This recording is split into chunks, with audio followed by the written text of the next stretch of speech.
All right, so thanks for coming to our talk. Seems like we've got a packed house, so thank you all for coming. We're going to be talking about pen testing web services. So we're the web hacking ninja guys. If you're looking for a different talk, different room. All right, so yeah. My name is Tom Eston. I'm a senior security consultant at SecureState. I'm a web app network pen tester. You probably have seen my previous talks with Kevin Johnson on social media, social networks. Founder of a website, socialmediasecurity.com. I co-host 2 podcasts, Security Justice and Social Media Security. You can find me on Twitter as Agent0x0. So I'm Jabra, also known as Josh Abraham. For those of you who don't know, I code in Perl. I code in Python. Shut up. Fight. Shut up. I do penetration testing. I work at Rapid7. We do some cool stuff. We work on the Metasploit project, vulnerability assessment, that sort of stuff. I also do a lot of open source work, contribute to things like the Backtrack Live CD, Metasploit, Nmap, all these other projects, Beef. I do a lot of coding in Perl, so pretty much anything. Also helping people, get through their demos and all that stuff. So he spent all day coding yesterday for Rich Mogul. Yeah. So Rich Mogul's demo will be less fail on the fail panel. So yeah. We are not Kevin Johnson, obviously. Unfortunately, Kevin Johnson could not make it. He had a family emergency, had to fly back around Black Hat. But I definitely wanted to mention Kevin's work in this presentation, and we'll be talking a lot about that.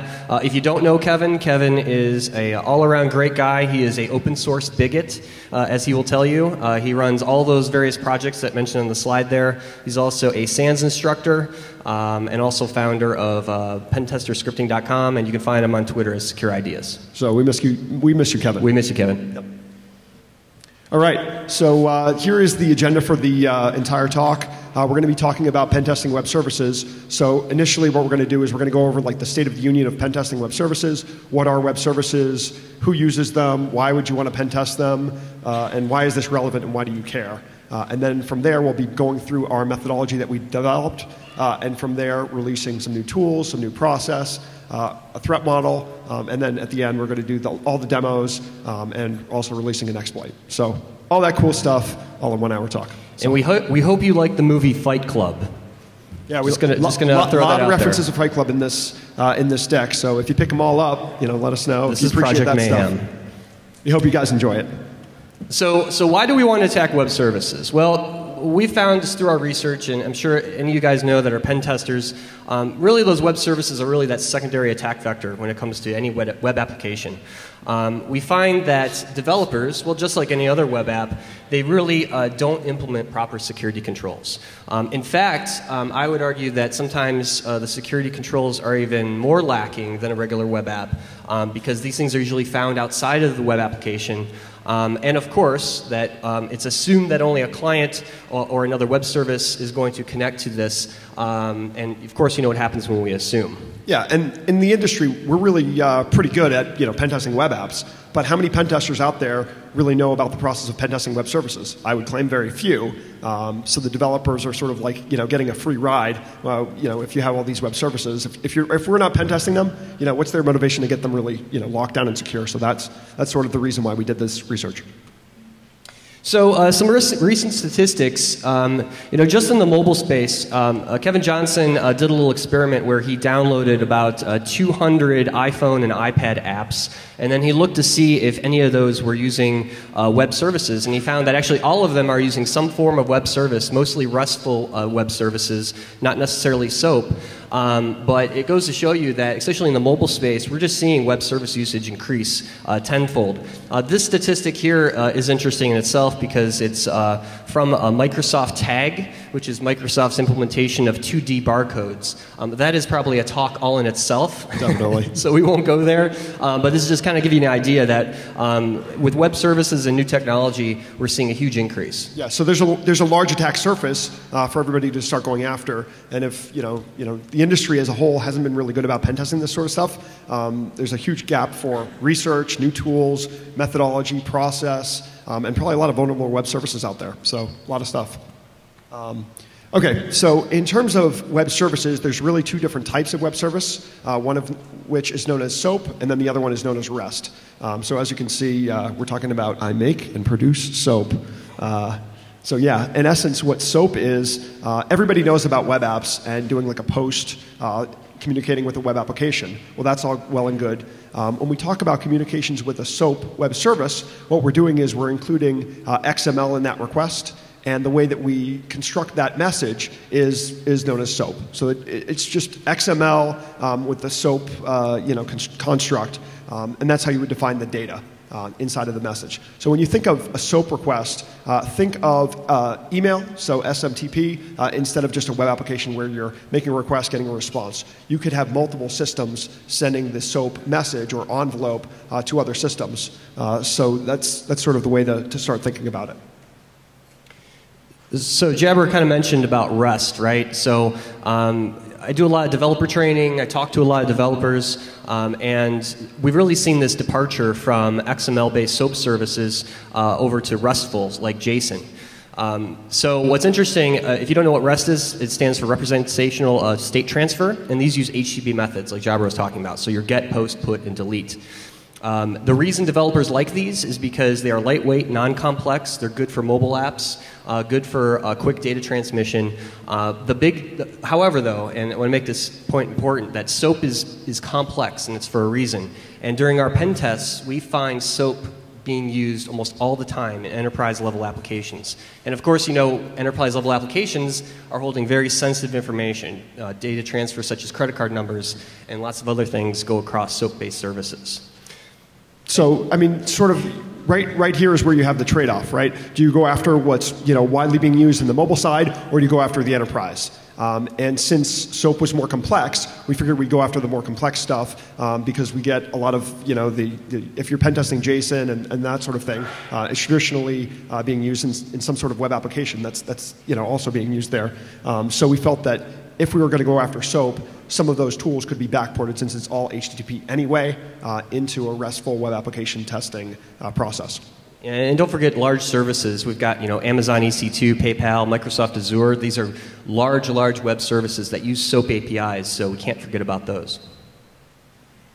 All right, so now we're going to start talking about a threat model for web services.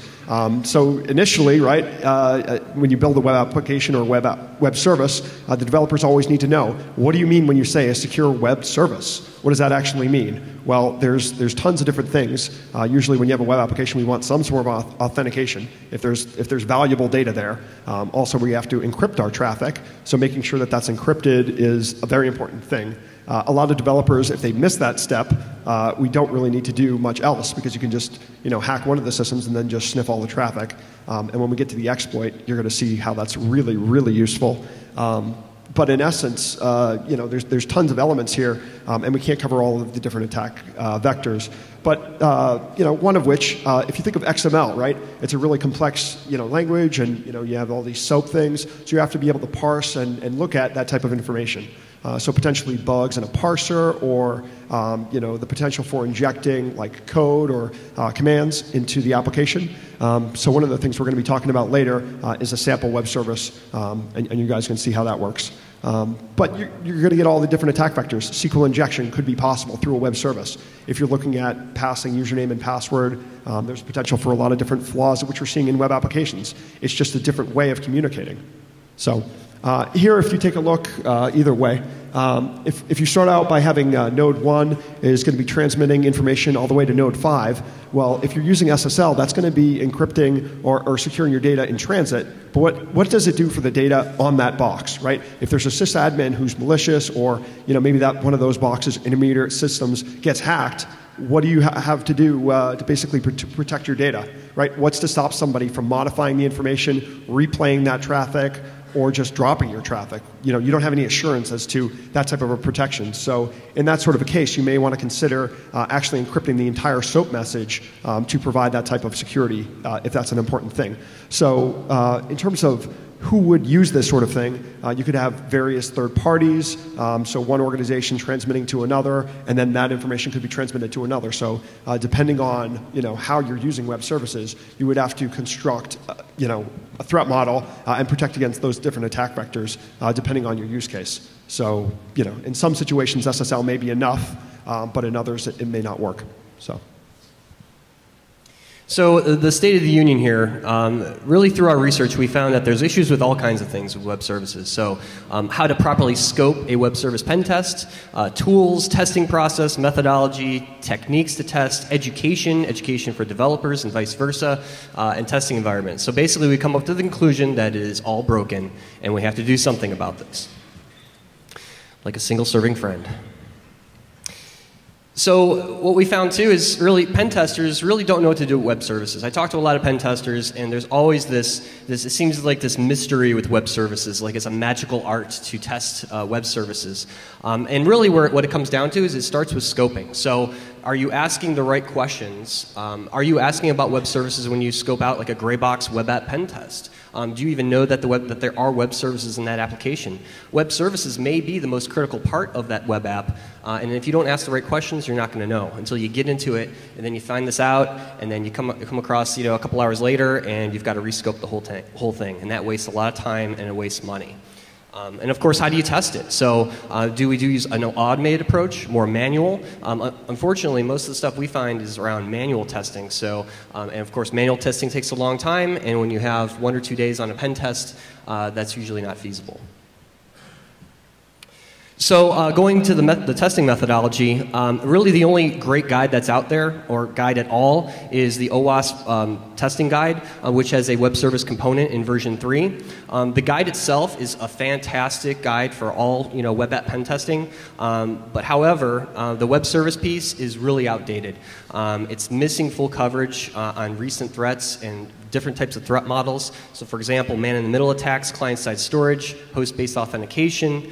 It's focused on old technology, so no mention of WCF services from Microsoft or how to test multiple protocols such as SOAP over TCP. Right, and the other thing to keep in mind here is if you think of SOAP, it's actually been around pretty much just as long as SQL injection, and yet how many people in this room really know how to pen test for it? I mean, at the end of the day, it's an important thing. It's out there. Developers are using it, and developers are so far ahead of everybody in the industry in terms of pen testing these web services that we're playing catch up. So. Yeah, developers really have gone down that road of functional testing, and there's lots of tools out there for functional testing, like SOAP UI and things like that. And we're seeing more recently that they're adding more security features into these tools, but it's just now that people are talking about this stuff. So tools, well, they just suck. I mean, let's be honest, right? There's commercial tools like I mentioned. SOAP UI. They provide more functional testing for developers. You'll see them all over the place, but there's very little automation. A lot of the tools that we find, they're just missing features, missing functionality. They're not open source, so you can't contribute, you can't change code on the fly or customize it for certain situations. So what we find is that we end up writing our own stuff, writing our own scripts, writing our own tools, and of course that takes time, and that takes time away from actually hacking, which is that's what we really want to do. So, just a question, what happened to things like there was an awesome little web service module in WebScarab, and that is actually being depreciated. I don't know why. So that's unfortunate because that actually had some good functionality. But who actually uses WebScarab as a web proxy anymore? Probably nobody, right? I prefer Burp. Yeah, everybody kind of prefers Burp. But things like WS Digger, that was kind of the de facto tool at one point. You just throw a WSDL at it and it does a little bit of checking. But it doesn't support SSL. So what the hell? Little things like that. So we find lots of problems. Java really likes doing SOAP messages written by hand. It really sucks. Yeah. Please. Yeah, these are things that just really suck and take a lot of time. And of course, we find tools are broken or just not working properly. Or you got to sit down and code this thing in 13 hours or whatever it is. And if it's custom and it's to get the job done, it is what it is. You either do that or you have a different process.